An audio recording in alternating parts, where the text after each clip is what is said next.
이에 왕이 여호와의 성전에 올라가매 유다 모든 사람과 예루살렘 주민과 제사장들과 선지자들과 모든 백성이 노소를 막론하고 다 왕과 함께 한지라.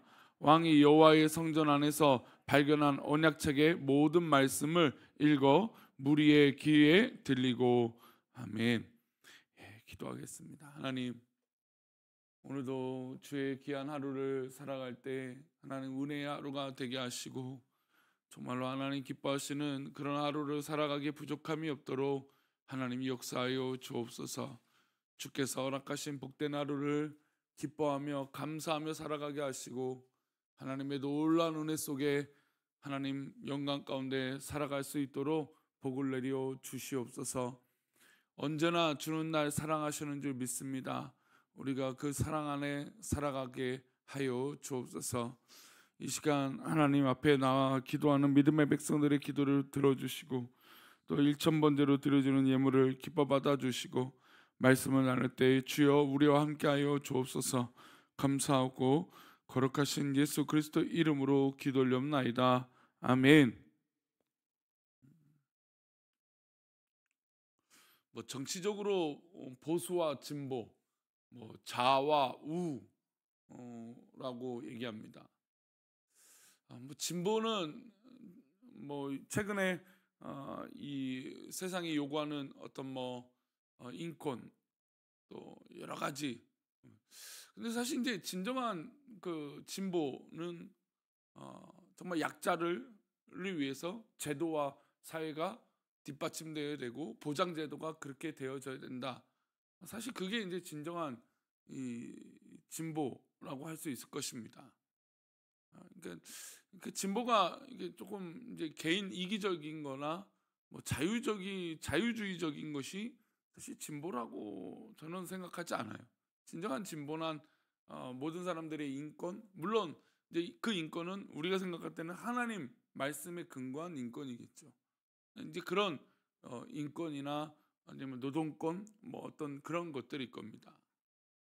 또 반대로 보수는 그 사회가 요구하는 진정한 그 기준을 잘 지키는 것이, 또 그 지키려고 하는 것, 또 세월이 흘러도 어떤 것이 흘러도 그것을 지키려고 하는 것이 이 보수라고 할 수 있습니다. 또한 성경적인 보수는 당연히 성경 말씀에 근거한 것이 진정한 보수일 것이죠. 이런 보수든 진보든 사실 그 주는 진정한 가치가 분명히 있습니다. 세상에서도 마찬가지일 거예요. 그러나 이제 세상은 정치적으로 자신의 이득을 위해서, 이권을 위해서 모든 이 인간적인 방법들을 다 사용하는 것일 겁니다. 진정한 보수는 그래도 우리는 이제 우리 교단과 우리가 믿는 것은 그래도 하나님 말씀이니까, 하나님 말씀은 5,000년 전이나 3,000년 전이나 2,000년 전이나 1,000년 전이나 지금이나 어떻습니까? 동일하죠. 그러니까 우리는 보수적일 수밖에 없어요. 왜 그럴까요? 하나님 말씀이 변하지 않았기 때문이죠. 하나님 말씀은 동일하기 때문이죠. 그래서 우리는 왜 보수적일 수밖에 없냐? 하나님 말씀대로 살아가기 때문이에요. 기준이 있기 때문이죠. 그래서 그 기준에 벗어난 것을 비성경적이다, 이단이다, 하나님이 기뻐하시지 않는 것이다 라고 여기며, 우리는 어떻게든 이 사회 현상이 드러나는 문화와 또 어떤 그런 질서나 또 정치나 경제나 모든 면에서 하나님 말씀에 입각한 그런 사회 현상이 일어나기 위해서 중심을 잡는 겁니다. 하나님의 말씀을 붙잡고라는 것이죠. 그게 바로 진정한 보수일 겁니다. 종교개혁도 왜 일어날까요? 바로 하나님 말씀에 귀결되지 않으니까 종교개혁을 하는 겁니다. 했던 것이죠. 종교개혁을 통하여 어떻게든 하나님 말씀에 우리가 지금 변질됐다, 똑바로 하나님 말씀 믿지 않고 있다, 우리가 성경대로 하나님을 믿지 않고 있다, 그렇게 받아들여지고 또 성경으로 연구가 되어져서 어떻게 하면 성경을 더 잘 이해하고 또 그 뜻대로 살아갈 수 있는가라고 하는 것이죠. 그게 바로 종교개혁입니다. 우리 교단에서 이 칼빈주의의 그 영향력은 뭐 말할 것도 없이 너무나 중요합니다. 이 신학의 이 교리의 기초적인 모든 것들을 닦았다고 해도 과언이 아닐 거예요. 근데 그가 이 칼빈이 왜 또 이런 종교 개혁을 할까요? 말씀을 외쳤을까요? 당연하죠. 하나님의 말씀에 벗어났기 때문이죠. 오늘 우리가 읽은 본문에 나오는 요시아의 종교 개혁도 굉장한 모습이 있습니다. 지금까지 역사상 이런 개혁을 이룬 왕이 있을까 할 수 있을 정도로 요시아는 종교 개혁을 또 이 사회적 이 부조리들을 깨부시고 왕으로서의 어떤 그런 중심을 잡아가는 것이었습니다. 하지만 이 요시아의 종교 개혁을 뿌리까지 들여다보면 결국에 그 요시아의 종교 개혁은 어느 것으로 기결되느냐? 바로 하나님의 말씀으로 기결된다라는 것이죠. 요시아는 성전을 수리하다가 하나님 말씀을 발견했습니다. 어머니로부터 신앙교육을 잘 받았다가 26세가 되어 첫 번째로 한 일은 무엇을 수리하는 일이었습니까? 성전을 수리하는 일이었습니다. 그러니까 참 대단한 거죠. 하나님의 은혜를 받고 말씀을 듣고 내가 뭘 해야 될까? 성전을 정말 수리하자. 왜 그럴까요? 그러니까 이 보수와 이 성경적으로 산다는 건 결국 하나님 말씀의 은혜를 받고 내가 무엇을 해야 될까라고 하는 도전이에요. 하나님 말씀대로 되어지지 못하는 것이 무엇일까라고 도전받는 거예요. 그러니까 왜 성전을 왜 수리할까요? 그 안에는 수많은 우상들이 있었기 때문이죠. 그것을 치워버리지 않으면 안 되는 거였습니다. 그런 의미로 성전을 고치고 수리하고 하나님 말씀이 온전히 선포될 수 있도록 노력한 것이죠. 그리고 백성의 지도자들을 다 모읍니다. 그리고 왕이 직접 하나님 말씀을 읽어줘요. 우리 2절 말씀인데요. 다시 보겠습니다. 이에 왕이 여호와의 성전에 올라가며 유다 모든 사람과 예루살렘 주민과 제사장들과 선지자들과 모든 백성이 노소를 막론하고 다 왕과 함께 앉으라. 왕이 여호와의 성전 안에서 발견한 언약책의 모든 말씀을 읽어 무리의 귀에 들리고. 자, 요시아 왕이 사람들을 불러 모았습니다. 지도자들을 불러 모았습니다. 그리고 하나님 말씀을 읽습니다. 근데 보통 구약의 말씀들을 읽는 사람들이 보통 누굴까요? 왕일까요? 왕이 아니죠. 보통 서기관들이 그 말씀들을 읽습니다. 그리고 왕이 지시하죠.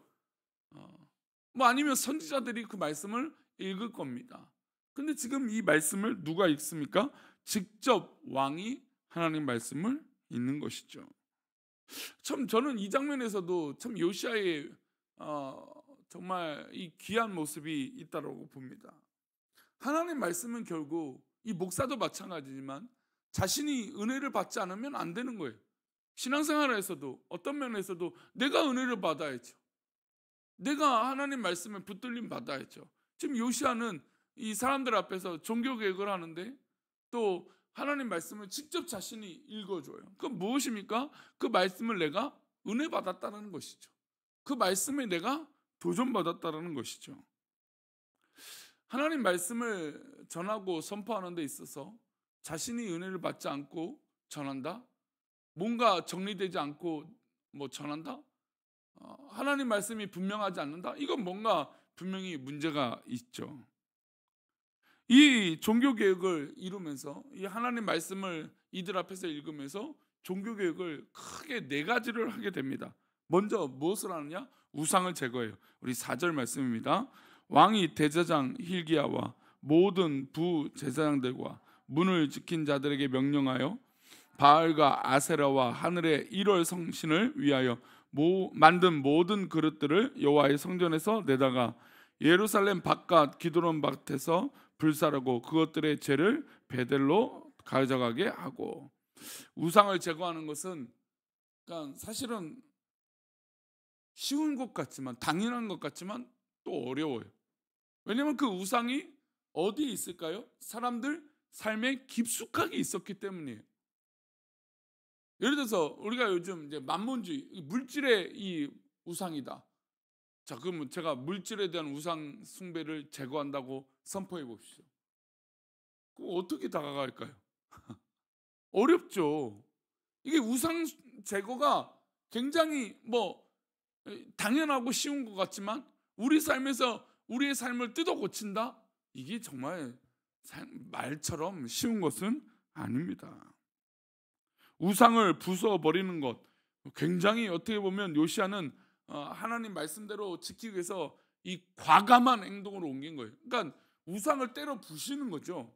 근데 이게 사람들의 어떤 집이나 어떤 성전에 있는 우상들을 끄집어내다가 이렇게 때려 부시고 한다라는 게 때로는 사람들에게 이게 마냥 박수 받을 그런 일이 아닐 수도 있다라는 것입니다. 그러나 요시야는 이 종교 개혁과 하나님 말씀 지키는 데 있어 과감하게 행동했던 것입니다. 두 번째로 종교 개혁은 도덕적인 질서를 세우는 일이었어요. 우리 7절 말씀인데요. 함께 읽겠습니다. 또 여호와의 성전 가운데 남창의 집을 헐었으니 그곳은 여인이 아세라를 위하여 휘장을 짜는 처소였더라. 그러니까 지금 이 성적인 것과 이 우상으로 인하여 신전을 섬겼던 이 우상들, 남창이 이게 너무나 흉측하죠. 그러니까 지난 월요일에 미국에서 공부하고 있는 목사님이 잠깐 들어와서 얘기를 잠깐 나누는데 어느 지역을 갔더니 이 동성애자가 그냥 보통 열에 하나도 많잖아요.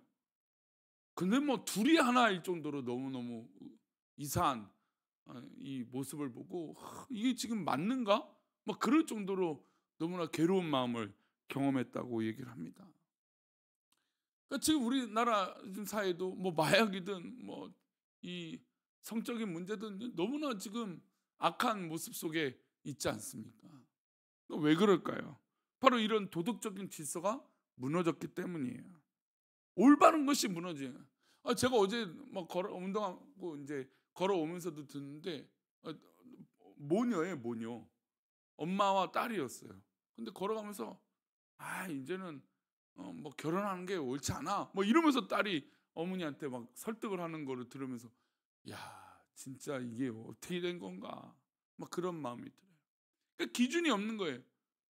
결혼을 했을 때 서로 사랑한다라고 하는 관념으로 그리고 한 가정을 이루고 본인도 부모님이 결혼했기 때문에 태어났다는 것, 이 본질적인 인간이 이 땅에 태어난 이 질문들, 철학적인 본능들, 신앙적인 이 본능 등 양심들이 다 무너져 버린 거예요.